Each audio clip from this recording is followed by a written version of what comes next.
വലിയ തിരിച്ചടിയാണ് അത്. വീണയ്ക്ക് മാത്രമല്ല മുഖ്യമന്ത്രിക്കും CPM-നും ഒക്കെ അന്വേഷണം നടക്കട്ടെ, ഒരു തടസ്സവും ഇല്ല എന്ന് പറഞ്ഞ ഇടത്താണ് അന്വേഷണം ചട്ടവിരുദ്ധമാണ് എന്ന് പറഞ്ഞ് വീണ കോടതിയിൽ പോവുകയും കോടതി ആ ഹർജി തള്ളുകയും ചെയ്തത്.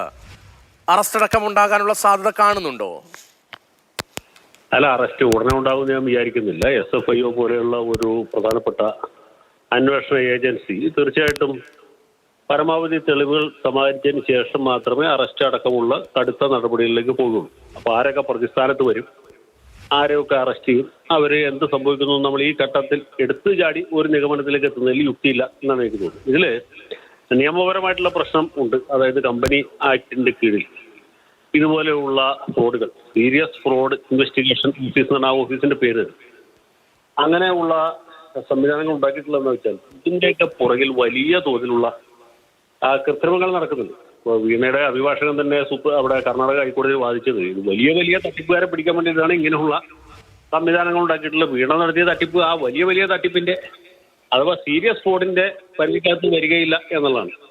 അപ്പോൾ എന്താ വെച്ചാൽ ഇങ്ങനെയുള്ള തട്ടിപ്പുകാരെ പിടിക്കാൻ വേണ്ടി ഉണ്ടാക്കിയ സംവിധാനമാണ്. ഇങ്ങനെയുള്ള കാര്യങ്ങളിൽ കോടതികൾ പൊതുവെ ഇടപെടാറില്ല. കാരണം ഇടപെട്ട് കഴിഞ്ഞാൽ ഇതുണ്ടാക്കാവുന്ന പ്രത്യാഘാതം വളരെ കൂടുതലാണ് എന്ന് കോടതിക്ക് തിരിച്ചറിവുള്ളതുകൊണ്ടാണ് ഇതിൽ കോടതി ഇടപെടാൻ വിസമ്മതിക്കുന്നു. ഈ കാര്യത്തിൽ കോടതിയിലെ ഇടപെടലിൽ എന്തെങ്കിലും, കോടതി ഇടപെടാതിരുന്നതിൽ എന്തെങ്കിലും തെറ്റുണ്ടെന്ന് എനിക്ക് തോന്നുന്നില്ല. ഇപ്പോൾ അന്വേഷണത്തിന്റെ പ്രാഥമിക ഘട്ടമേ ആയിട്ടുള്ളൂ. അതിനർത്ഥം വീണയെ നാളെ കഴിഞ്ഞ് മറ്റന്നാൾ അറസ്റ്റ് ചെയ്യുന്നു, അവരെ ജയിലിലടക്കുമെന്നു, അതിന്റെ പേരിൽ പിണറായി വിജയൻ രാജിവെക്കേണ്ട ഒരു എന്നൊന്നുമല്ല. നമ്മൾ ആ രീതിയിൽ പറയുന്നത് ശരിയല്ല. പക്ഷെ വീണയ്ക്ക് ഇവിടെ നയപരമായ ഒരു പാളിച്ച പറ്റി എന്നാണ് എനിക്ക് തോന്നുന്നത്. കാരണം എന്താ വെച്ചാൽ ഇത് വലിയൊരു രാഷ്ട്രീയ വിഷയമല്ലേ. ഈ നാട്ടിലെ അനവധി വ്യവസായ സംരംഭകരിൽ ഒരാളല്ലല്ലോ വീണ വിജയൻ. വീണയെ സംബന്ധിച്ചിടത്തോളം അവർ കേരള മുഖ്യമന്ത്രിയുടെ മകളാണ്. അദ്ദേഹത്തിന്റെ പൊളിറ്റിക്കൽ ഓഫീസിനെ കൂടി ബാധിക്കുന്ന ഒരു കാര്യമാണ്.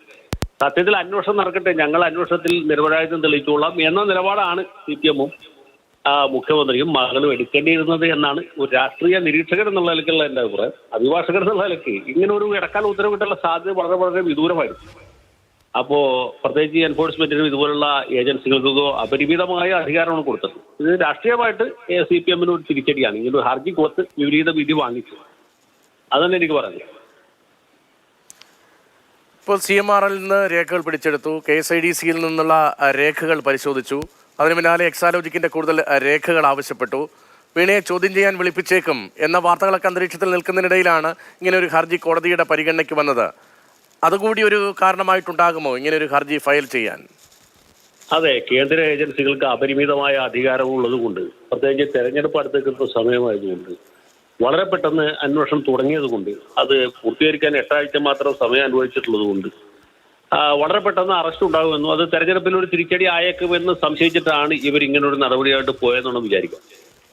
അത് ഈ തിടുക്കം കൂടി. അത് മാത്രമല്ല, ഇതേ ആവശ്യം ഉന്നയിച്ചുകൊണ്ടാണ് KSIDC നേരത്തെ കോടതിയെ സമീപിച്ചത്. കേരള ഹൈക്കോടതിയിൽ 2 ദിവസം വാദിച്ചിട്ട് ഒരു ഉത്തരവും കിട്ടിയില്ല, അനുകൂല ഉത്തരവ് കിട്ടിയില്ല.